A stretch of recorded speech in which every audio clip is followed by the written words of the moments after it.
जय सद्गुरुदेव। मानव महिमा भाग 264। હે માનવ, આત્માનું ઘર પરમાત્મા, પછી તેને એકનું અનેક થવું અને પાછું અકર્તા રહેવું, એટલે નામ અને સુરતાથી ખેલ અકર્તાએ રચ્યો. જોકે આ સૂત્ર માનવને એમ કહેવા માંગે છે કે માનવ ક્યાં ઊભો રહી ગયો છે. નજરે નિરેખા વગર સીધો પિંડ પરખવામાં નથી ઊભો રહેતો ને. તો હે માનવ, નિરખ્યા વગર પિંડમાં પરખ થશે નહીં, તે યાદ રાખવું. તો આ દેવોના લોકમાંથી મુક્ત થવું છે કે હજી 84 લાખ યોનિમાં ફરવાનું છે? તો પરમાત્માનું એકનું અનેક થવું, તે નામ સુરતાથી નિર્ગુણમાંથી સગુણ થવું. તો હવે સગુણ પુરુષે જે ખેલ રચ્યો તેની વાત કરીએ. તો વેદ તે સગુણ પુરુષની પ્રથમ શાખા છે. તો જેને શ્રેષ્ઠ સદગુરુ મળે તે આ બધું જીવને નજરો નજર બતાવી અને પછી સમજાવે છે. તો આમાં કબીર સાહેબ કહે છે કે ક કા કેવલ બ્રહ્મ હે, બા બીજ શરીર. પછી 4 રામ કહે છે, તે કહે છે કે રા ઘટ મેં રમ રહા, ઉસકા નામ કબીર. તો આમાં આ બધું જ દર્શન, ઘટ, પટ, મઠ, આ બધા દર્શન કરાવી આપે તે સદગુરુ. પણ આમાં ઘટમાં જીવની જિજ્ઞાસા ઉપર આધાર છે. તો આ જ્ઞાન જાણનાર અને કબીર સાહેબ આ જ્ઞાન જાણતા હતા. બાકી કબીર સાહેબ એટલે સાહેબની ઓળખાણવાળા, ઘટ, પટ અને મઠમાં ઓળખાણવાળા કબીર સાહેબના 4 યુગના 4 અવતાર થઈ ચૂક્યા છે. તો કબીર તે દેહનું નામ હતું અને કબીર સાહેબ તે જ્ઞાનનું નામ છે.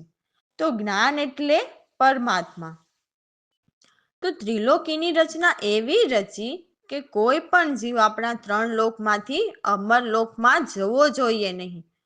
તો હવે જગતનો જીવ આજે વર્તમાન સમયમાં જે દેખાય છે તે વાત લઈએ. તો પહેલી શાખા વેદ. તો વેદની ઉત્પત્તિનો ભેદ હે માનવ તમે જાણો છો? નથી જાણતા, કારણ કે ભેદુ પુરુષનો ભેદ વેદ જાણે નહીં, તો વેદમાં રચ્યા પચ્યા રહેનારને ક્યાંથી ખબર હોય? વેદની શાખાના રચયિતા સોહમ પુરુષ, અને તે પણ ભેદુ પુરુષ જે આત્માનું ઘર પરમાત્માના ભેદ જાણતા નથી. તો પછી સોહમ ભજવાથી જીવ કેમ અમરલોકમાં જઈ શકે? આ જન્મ મરણના કારણ જ સોહમ પુરુષની સત્તાના કારણ છે. તો પછી બધી શાખાઓ જે ઓહમથી શરૂ થઈ, પછી 3 ગુણ અને વેદ અને મંત્રો, પછી અવતારી દેવો દેવી ઓમાં જગતનો જીવ આ જલતા જગતમાં જલી રહ્યો છે પણ નીકળી શકતો નથી. આ ત્રિલોકીનાથ સોહમ પુરુષની શાખાઓ સુખી કરવાની ઘેલછામાં જીવ સુખ દુઃખમાં 84 લાખ યોનિમાં જન્મ મરણમાં ફર્યા કરે છે. પરમાત્માના જ્ઞાનીઓ કહે છે ને કે આ દેવોને દુર્લભ જે અમૂલ્ય મનુષ્ય દેહ તને મળ્યો છે, જે વારંવાર નહીં મળે. તો હે માનવ, આ સોહમ પુરુષનું હું અને ઓહમ શક્તિની હું મારાની વાસના મૂકીને તું તારા નિજનું કલ્યાણ કરી લે. આવો પરમાત્માના જ્ઞાનીનો સાર નીકળે છે. મનન કરો રામ ભરોસે. તો અમારા સદગુરુની વાણીમાં કહે છે કે હે સાહેલી, આ સારા જગતની યારી છોડીને તું એક પ્રભુ સાથે જ હેત રાખ. કેમ કે આ માયાવી દુનિયાના ખેલ માયાવી જ હોય. આપણે સાંભળતા જ હોઈએ છીએ કે માયા ઠગારી કૂડ કપટની એવી ઠગે છે ને કે ગમે તેવા અમીર હોય કે ગરીબ કોઈને નથી છોડતી. પરંતુ સંતો માયાને નજરે નિહાળીને માયાને માતા માને છે, એટલે એમને નથી ઠગતી. બાકી તો પછી રાજા રાવણને પણ વિફરી હતી, એટલે ભલે ને સોનાના ગઢ કે મહેલો મારીએ, તે પણ કોઈને સુખી નથી. હે સખી, આપણને મનુષ્ય દેહ મળ્યો છે તો માયાથી ચેતવાની વાત કરી છે. પરંતુ રામ ભજન વિના સર્વ બાવરા ફરે છે. કઈ મુક્ત થવાનો રસ્તો મળતો નથી. જાતિ પાતિ પરિવારને મોહીને હર કોઈ રામ નામ વિના રહે છે. જે રામ નામ લે છે તે આ જગતને જીતી ગયો. એટલે 1,84 મટી જાય છે. જે સદગુરુ કૃપાથી રામ નામ પૂરી લગનથી લે છે તેને સદગુરુ ભવસાગરથી પાર ઉતારે છે. અમારા સદગુરુ સંત પ્રગટ હેલો દેતા એટલે પરમાત્માના ઘરની ખબર કરીને સત્ય વાત કરે છે. જય સદગુરુદેવ. હેલી રે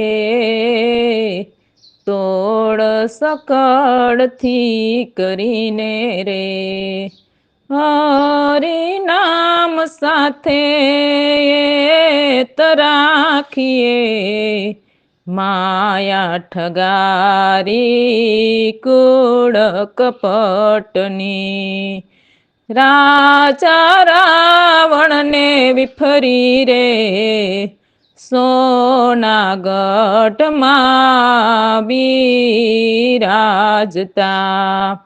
એ પણ રહ્યા ન સુખી રે હેલી રે તોડ સકળથી કરીને રે હરિ નામ સાથે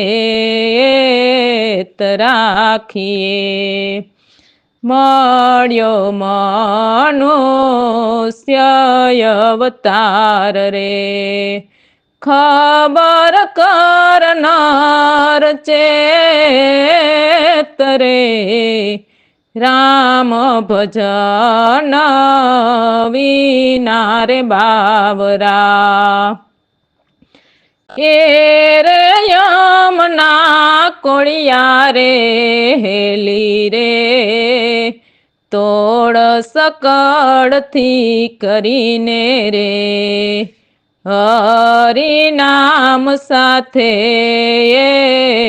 રાખીએ જાતિ પાતિ પરિવાર રે રામ વિના સૌ રહે રે એ નર જીત્યો જગતમાં જે નામ હરિ ના લેતા રે હેલી રે તોડ સકળથી કરીને રે હરિ નામ સાથે રાખીએ ભવ સાગરની પાર કરે રામ ભજન હે લેતા રે પ્રવીણ રામ સંત બોલતા પ્રગટ એલો દેતા રે હેલી રે તોડ સકળથી કરીને રે હરિ નામ સાથે રાખીએ હેલી રે તોડ સકળથી કરીને રે. તો સદગુરુ પરમાત્માની વાત કરતા કહે છે કે બેગમ રાહ અમારા. તો બેગમ એટલે તો પરમાત્માને પામવાની કોઈને ગમ નથી કે કેવી રીતે બેગમની ગમ કરી શકાય. તો બેગમની ગમ સત્યજ્ઞાની સદગુરુ સંત જન જ પૂરા અનુભવથી કરી શકે છે. અને એ પણ જે સદગુરુના પ્યારા એટલે સદગુરુ શરણે સાંગોપાંગ રહેતા હોય તે જ આ વાત સમજે છે. તે સચ્ચિદાનંદ અદ્વૈત અખંડા છે. ત્યાં માયાના વિસ્તાર પણ નથી. ત્યાં જ્યોત નિરંજન પણ ન પહોંચે. એટલે સોહમ પુરુષ ત્રિલોકી ત્યાં ન પહોંચે.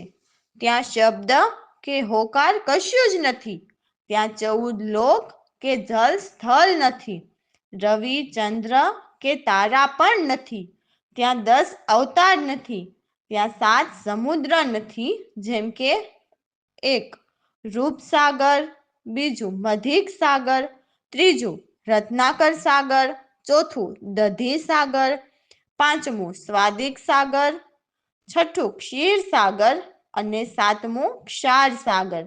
તેમજ 7 દ્વીપ પણ ત્યાં નથી, જેમ કે પહેલું પુષ્કર દ્વીપ, બીજું સાલમિલી દ્વીપ, ત્રીજું પ્લક્ષ દ્વીપ, ચોથું કોચ દ્વીપ, પાંચમું કુશ દ્વીપ, છઠ્ઠું સાંકલ દ્વીપ અને સાતમું જંબુ દ્વીપ. એ કંઈ ત્યાં નથી. તો ત્યાં પિંડ બ્રહ્માંડથી પાર કશું જ નથી. પરાથી પાર વેખરી પણ ન પહોંચે. ત્યાં ચેત કે અહંકાર કશું જ નથી. ગુણ ગોચર વાણી કે ખાણી ત્યાં નથી. ત્યાં નિજ નિર્ગુણ નિરાધાર છે. એમ અમારા સદગુરુ એમના શિષ્યને કહે છે કે તમે સાંભળો, તુર્યાથી પર તુર્યાતીત અપારા છે. જય સદગુરુદેવ. સાધુ ભાઈ બેગમ રાહય મારા રે, અનુભવ વાત બેગમની કહીએ રે સમજે, ગુરુના પ્યારા રે. સાધુ ભાઈ બેગમ રાહય મારા રે, ત્યાં સચિદાનંદ અદ્વૈત ખંડારે, નહીં માયાના વિસ્તારા રે, જ્યોતિ નિરંજન ત્યાં ન પહોંચે રે, નહીં ત્યાં શબ્દ ઓકારા રે. સાધુ ભાઈ બેગમ રાહય મારા રે, 14 લોક જલ સ્થળ નહીં રે, ચંદ્ર રવિ નહીં તારા રે, બ્રહ્મા વિષ્ણુ મહેશ નહીં રે, નહીં ત્યાં 10 રે અવતારા રે. સાધુ ભાઈ બેગમ રાહય મારા રે, 7 સમુદ્ર અને દ્વીપ નહીં રે, નહીં પિંડ બ્રહ્માંડથી પારા રે, પરાથી પાર વેખરી ન પહોંચે રે, નહીં ચિત રે અહંકારા રે. સાધુ ભાઈ બેગમ રાહય મારા રે, ગુણ ગોચર વાણી નહીં ખાણી રે, નિજ નિર્ગુણ નિરાધારા રે.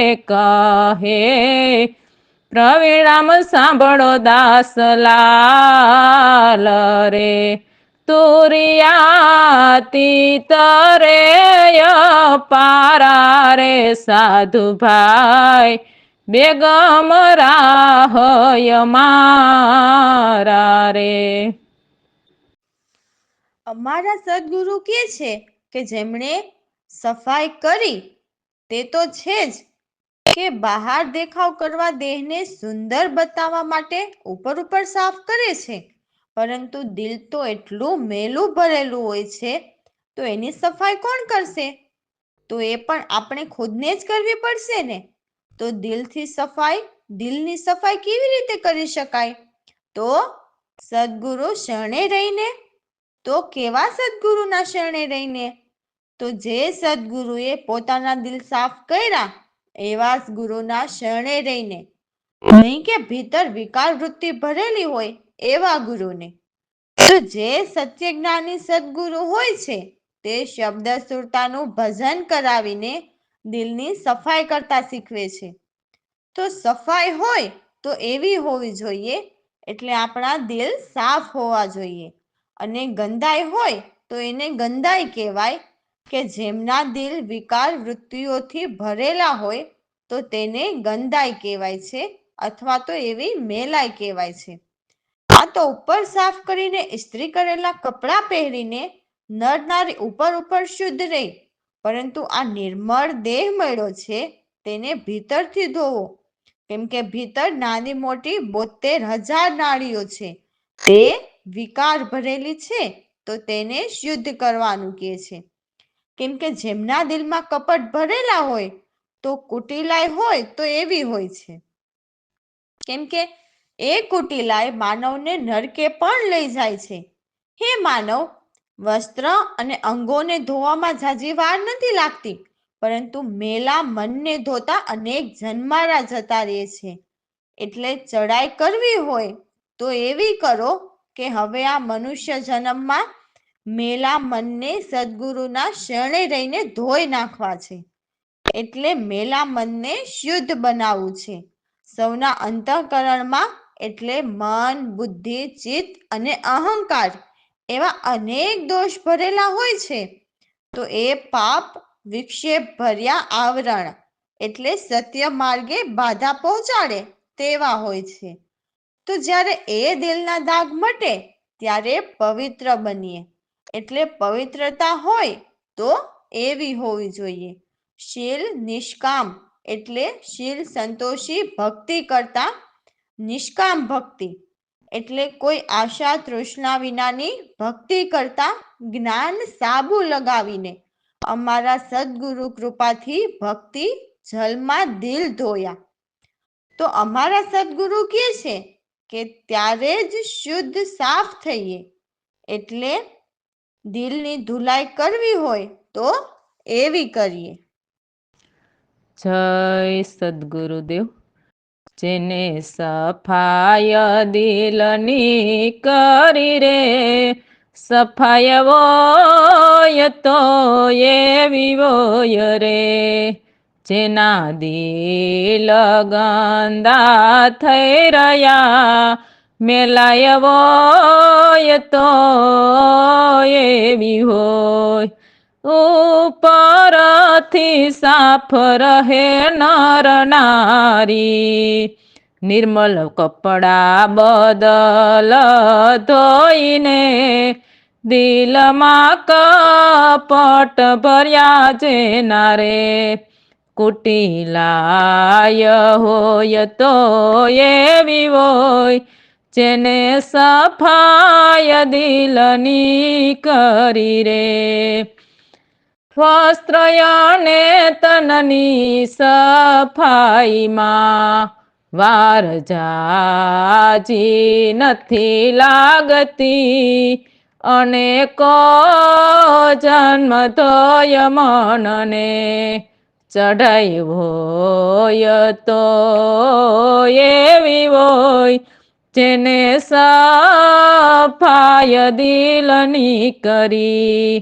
સફાઈ વોય તો એવી હોય, દોષ ત્રય અંતઃકરણમાં સૌના, પાપ વિક્ષેપ ભર્યા આવરણ, મટે જ્યારે ડાઘ દિલના.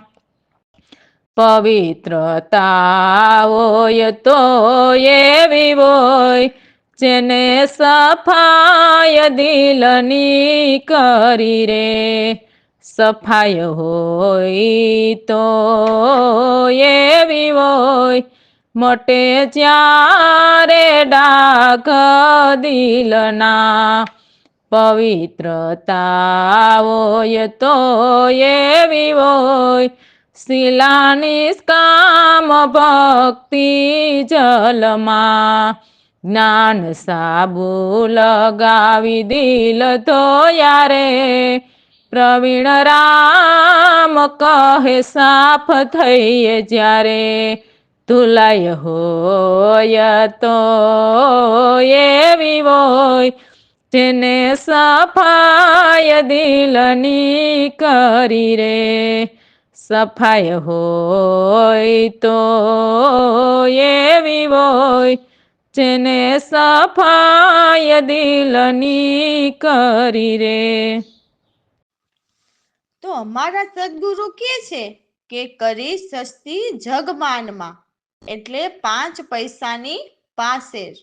તો શું સસ્તી કરી કે છે? તો ભક્તિ સસ્તી કરી. તો કોણે કરી? તો દેવોની કપટ લીલાએ. તો કેવી રીતે? તો કોઈ મૂર્તિ પૂજવા લાગ્યા ને કોઈ નાક રગડીને મંદિર સુધી આગળ વધતા જાય, કોઈ આંખો મીચીને રામ રામ કે કૃષ્ણ કૃષ્ણ કરવા બેસી જાય, વળી કોઈ શીશ નમાવીને હાથ જોડે, કોઈ મુંડન કરાવે, કોઈ જટા વધારે, તો કોઈ કાન ફૂકે, કોઈ તીર્થોમાં ફરતા ડોલે, તો કોઈ ઊંચા પર્વત પર રાય સમાન રહ્યા, એટલે એટલા ઊંચે ચડીને તપ કરવા બેસે જે રાય જેટલા ઝીણા દેખાય. અમારા સદગુરુ કહે છે કે હે માનવ, તું ક્યાં એવા તોફાનમાં પડ્યો છે જ્યાં ત્યાં ભટકવામાં? તું તારા દિલ ભીતર ફેરી દે તો ક્યાંય ભટકવું નથી પડતું. એટલે કોઈ જપ તપ વ્રત નથી કરવા પડતા.